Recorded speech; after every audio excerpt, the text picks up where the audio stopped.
Pakinggan natin ang pahayag po ni Senador ah, Senador Gatchalian. Hindi ko alam masyado yung pong pangalan niya, pero ayon po sa aking vlog noon o sa aking live na isang ama si Manuel Bunuan diyan po sa DPWH na kanyang hinawakan ang ahensya na po yan, talagang may napakalaki ang kanyang responsibilidad na lahat ng anggulo, lahat ng sistema ay alam niya patungkol po sa lahat po ng budget, sa lahat po ng proyekto, sa lahat po ng mga maintenance niya, sa lahat ng kanya pong pinamumuno. So alam niya lahat po talaga yan. So ang sabi nga ni panaya po ni Senador Tulfo noon, nasabi niya, either siya tanga o kasabwat nga po si ex ex-secretary Bunuan po dyan sa flood control na yan. So pakinggan po natin ang pahayag po ni ano po rin si Gatchalian na isang senador na ating mambabatas patungkol po din po kay ex-secretary Manuel Bunuan. So ito po, pakinggan po natin ha. All of this mess that we are in right now, it's because of him. Sinisi ni Senador Sherwin Gatchalian ang flood control scandal kay dating DPWH Secretary Manuel Bunuan. Sa On Point ng Bilyonaryo News Channel, inakusahan ni Gatchalian si Bunuan ng pagsisinungaling. Imposible raw kasing hindi nito alam ang mga anomalya sa sariling ahensya. He was claiming that he only has supervision, but that's not true.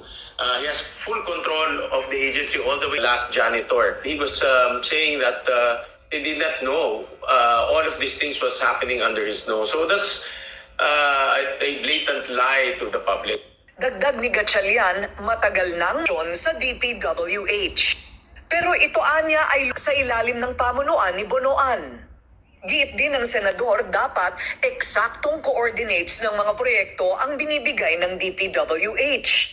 Una nang nabunyag na mali ang mga coordinates na ibinigay ni Bunuan sa Malacanang. It's a bad practice most of the time with DPWH. They provide us with technical information based on estimates, but in actuality, when they implement the project, is different. No, I don't agree with that because those projects should have feasibility studies, and in order to have feasibility studies, you should have actual surveys. No, Okay, so so those are the things that DPWH will change in its practice in the next few budget cycle, or this budget cycle. nilinaw din ng senador. So yun po talaga na napakalaking obligasyon po ni ex-secretary Manuel Bunuan sa kanyang pinamumunuan na ahensya. Imposible naman talaga sabihin niya. Hindi niya matugma o di kanya alam yung mga allocation o lahat po ng project ng kanyang pamamalaan. Siya pang ama. So alam niya talaga dapat ang kanya pong pinamumunuan. Imposible naman talaga na yun ng ganun na lang tatanungin siya tapos hindi niya masagot-sagot ng tuluyan o yung konkreto. So ayun nga po talagang nawa totoo na tuluyan na makita ang napakalaking isda na ating pong inaasahan na matuklasan o mapanagot ang dapat managot diyan po sa napakalaking pera na nawala sa flood control na yun diyan po sa DPWH. Ayon po sa isa sa si ex-secretary Manuel Bunuan sa kanyang pamamahala. Ang alam ko rin mo naman dati pa noon last ano nga po ng isang administrasyon, meron na nangyari na rin po ang mga bagay-bagay na meron talagang isang mga na nababalitaan talaga na mga ghost project po na hindi po maintindihan, hindi po matugmag-tugma, hindi po talaga